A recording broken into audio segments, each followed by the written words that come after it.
Good afternoon, I'm Suzanne Virdee. Travel companies are reporting a spike in bookings from people keen to go on holiday abroad.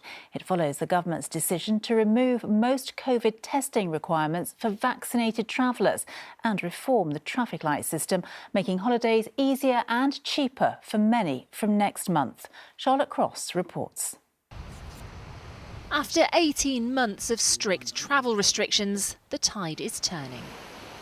As of October the 4th, the rules relax, and agents are already seeing a huge surge in demand to get away. Oh, I'm feeling genuinely positive about this. The boost to consumer confidence that this is likely to give the UK consumer, who's not really been on holiday for 2 years, as they start looking at what they can do next year with growing confidence that if they book a holiday, they'll actually be able to take it. The changes include scrapping the amber list altogether. Instead, it will just be a red list and then the rest of the world. And 8 countries, including Turkey and Egypt, will come off the red list. Meanwhile, fully vaccinated travellers will only have to pay for 1 lateral flow test. Unvaccinated passengers will still have to take 2 PCRs and go into quarantine upon their return. But this comes after peak season has come and gone. And some travel experts say it might not be enough to get the industry back on its feet. This move is incredibly welcome, it really is, but it is rather late in the day. So if we were having this conversation back in July, I'd be much more optimistic, and I don't think the industry would be asking for much financial assistance. But as it is, we're at the end of the summer. So it is welcome, but it's not in itself enough. There are also concerns that less testing means it'll be harder to stop new variants before they get into the country. But government ministers insist that the success of the vaccine programme here has made it safer to travel to other parts of the world. Charlotte Cross, ITV News. It's emerged that thousands of people who took part in trials for an unapproved COVID vaccine can't get a vaccine passport for use abroad.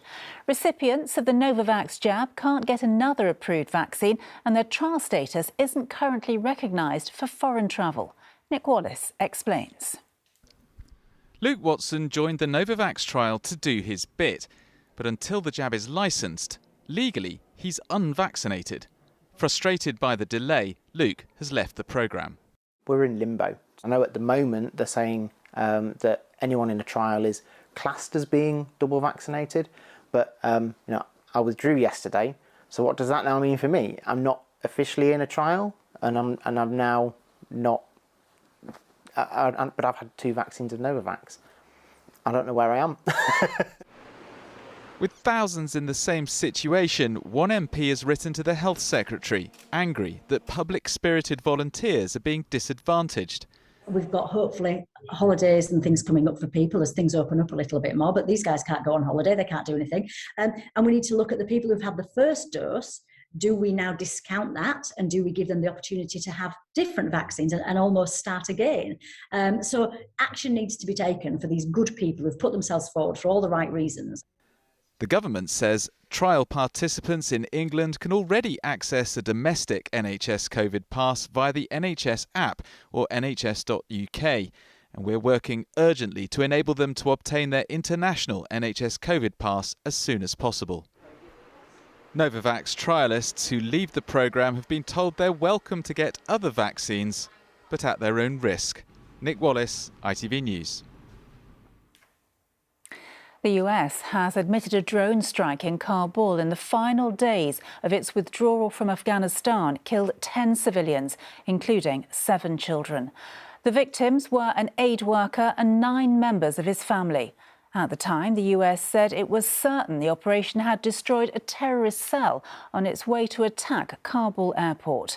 The Pentagon has apologised, calling the strike a tragic mistake. Helen Keenan has more. One of the United States' final acts in Afghanistan, a drone strike designed to target ISIS-K terrorists in Kabul. Instead, their mission killed aid worker Samurai Ahmadi, along with 9 members of his family, including 7 children, several of which were toddlers.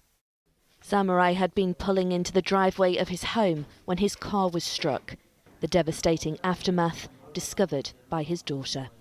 I saw my father lying in the car. There was shrapnel in his chest, throat, everywhere.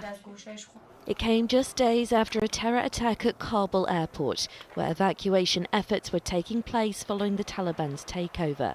US intelligence had tracked Zamorai's car for 8 hours.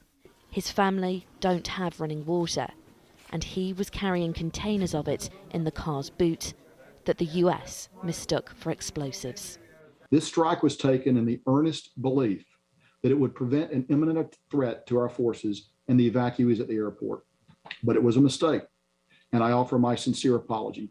The Pentagon has also called the strike a tragic mistake, an act that had horrific consequences. Helen Keenan, ITV News. France's ambassador to Australia has described the cancellation of a submarine contract between the two countries as a huge mistake. Australia has instead decided to buy American submarines, leading France to recall its ambassadors from both countries in an unprecedented row between the longtime allies. Here, the Business Secretary is holding talks with energy companies today after another surge in wholesale gas prices. Several industries that use gas or its byproducts have said they face potential work stoppages. And the footballing legend Pelé says he's recovering despite being readmitted to intensive care in Brazil. The 3-time World Cup winner had a tumour removed from his colon earlier this week. He's told fans he's continuing to smile. And that is it for now. Our next bulletin is at 6. Bye for now.